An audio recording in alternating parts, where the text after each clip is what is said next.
Bismillahirrahmanirrahim. Assalamualaikum warahmatullahi wabarakatuh. Halo teman-teman semua, perkenalkan saya dengan Aldi. Di sini kita akan memahami macam-macam pointer atau penunjuk ya, yang biasa kita temui pada suatu lembar kerja. Bagi teman-teman yang baru mempelajari, di sini kita akan coba bahas satu-satu ya. Yang pertama, teman-teman bisa lihat, ada kursor berbentuk tanda panah ke atas ya. Dia fungsinya untuk menelusuri tools pada lembar kerja. Tools di sini, kalau kita arahkan kursor kita ke atas di bagian menu, kita akan ditampilkan beberapa macam tools pada lembar kerja Excel ini ya. Kita arahkan, nah maka kita akan ditampilkan tanda panah ke atas ya.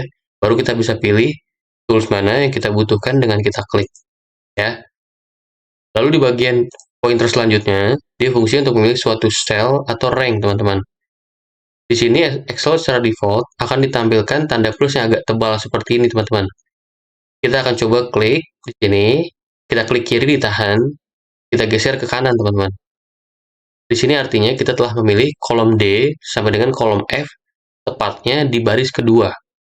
Kita lihat perbedaannya di sini ada yang warna hitam ya. Beda dengan kolom sebelahnya dia warna abu-abu. Nah, di bagian baris pun dia warna hitam untuk angka 2. Sementara angka 1 dan yang lainnya 3, 4 dan seterusnya dia warnanya abu-abu ya. Karena emang hitam di sini dia artinya di sel itulah kita telah memilih dengan bantuan pointer tanda plus yang agak tebal ini ya. Kita blok seperti ini. Nah, artinya kita telah memilih sel tersebut dan di baris yang telah kita pilih ya. Lalu pointer selanjutnya dia fungsinya untuk memindahkan sel atau objek, teman-teman. Kita lihat bentuknya tanda plus dengan ada tanda panah dari setiap sisinya ya. Kita coba arahkan di B1, di sini terdapat teks. Kita arahkan ke bawah, teman-teman.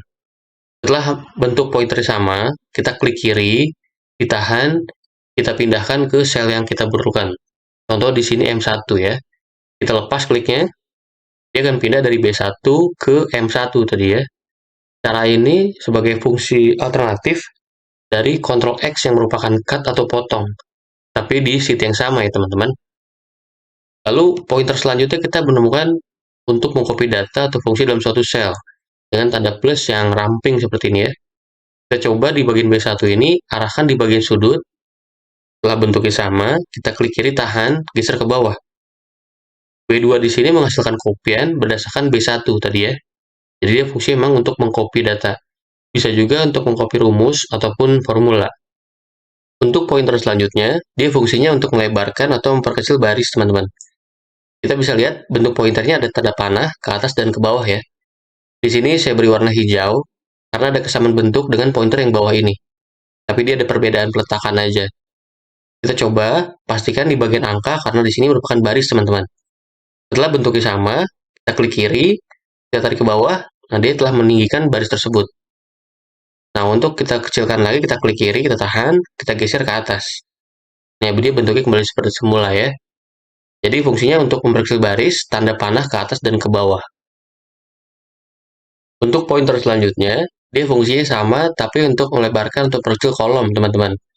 Dengan tanda panah ke kiri dan ke kanan ya.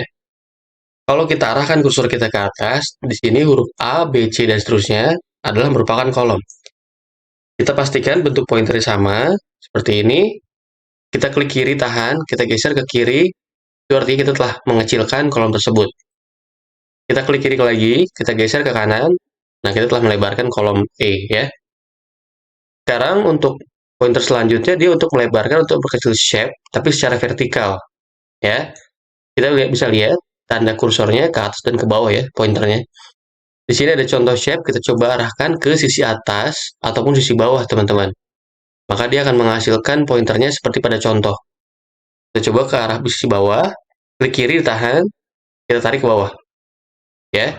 Bisa juga klik kiri, tahan, kita tarik ke atas. Ya. Jadi untuk menghasilkan secara vertikal, kita pastikan kursor kita ke sisi atas ataupun sisi bawah. Untuk pointer selanjutnya, dia fungsinya sama tapi secara horizontal, teman-teman. Kita arahkan di bagian shape ini ke sisi kiri ataupun sisi kanan ya. Dia akan menghasilkan bentuk pointer pada contoh. Setelah kita mengambil salah satu sisinya, kita tinggal klik kiri tapi ditahan.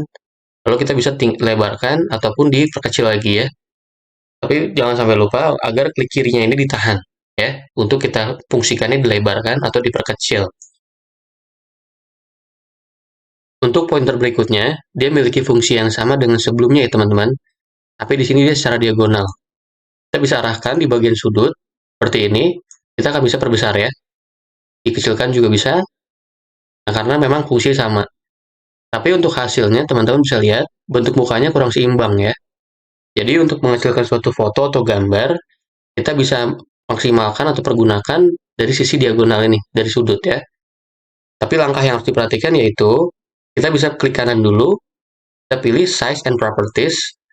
Nah, di bagian Size, kita pastikan lock aspect ratio terkunci, teman-teman. Sekarang kita lihat perbedaannya ya. Kita ambil dari sudut lagi, kita gunakan dengan cara yang sama, kita perbesar. Nah, dia juga bisa diperbesar ataupun diperkecil ukurannya tanpa merubah bentuk dari shape-nya itu sendiri ya. Jadi cara ini bisa kita gunakan untuk mengecilkan ataupun membesarkan suatu foto ataupun gambar ya. Jadi kita bisa maksimalkan dari sudut atau dari secara diagonal, bukan dari sisi kiri kanan ataupun atas bawah. Supaya nanti bentuk mukanya pun seimbang atau bentuk gambarnya lebih seimbang ya, lebih jelas terlihat. Di bagian pointer selanjutnya kita bisa lihat, dia fungsinya untuk memilih dan atau pengubahan satu teks ya. Bentuknya seperti huruf I besar. Di sini kita langsung ditampilkan dari bagian pointer di layar teman-teman bisa lihat. Kita dengan setelah mendapatkan pointer seperti ini, kita bisa tinggal langsung copy, cut, ataupun dirubah teksnya. Oke. Untuk pointer selanjutnya, dia fungsinya untuk memilih suatu kolom dengan tanda panah ke bawah ya. Kita arahkan kursor kita ke salah satunya di sini kolom H. Nah, tanda pointernya sama ya, tanda panah ke bawah. Dengan kita klik seperti ini, artinya kita telah memilih keseluruhan kolom H, teman-teman. Kalau kita memilih lebih dari satu, kita tahan klik kirinya, kita geser ke kanan, tandanya kita telah memilih kolom H, I, dan J. Ataupun ke kiri, kita telah memilih kolom G dan H. Ya. Lalu di bagian pointer selanjutnya, dia fungsinya untuk memilih baris dengan tanda panah ke kanan. Untuk pointer seperti ini, kita arahkan di bagian angka, teman-teman. Nah, di sini contohkan baris 4 ya. Kita klik, tanda panah ke kanan seperti ini, artinya kita telah memilih keseluruhan baris keempat. Oke? Di bagian pointer akhir di sini, fungsinya dia untuk menambahkan suatu objek untuk digabungkan dengan bantuan kontrol. Kita coba di bagian shape ini, kita klik.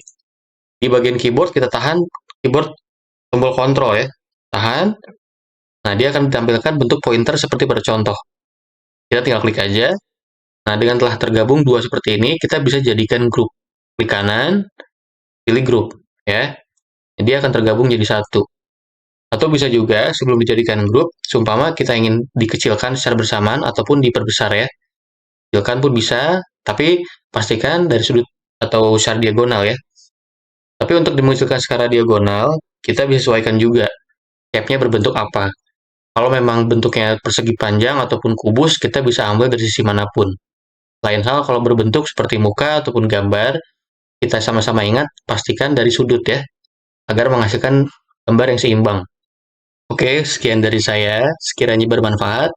Kalau teman-teman masih memiliki pertanyaan, silahkan tinggalkan di kolom komentar. Kurang lebihnya, saya mohon maaf. Assalamualaikum warahmatullahi wabarakatuh.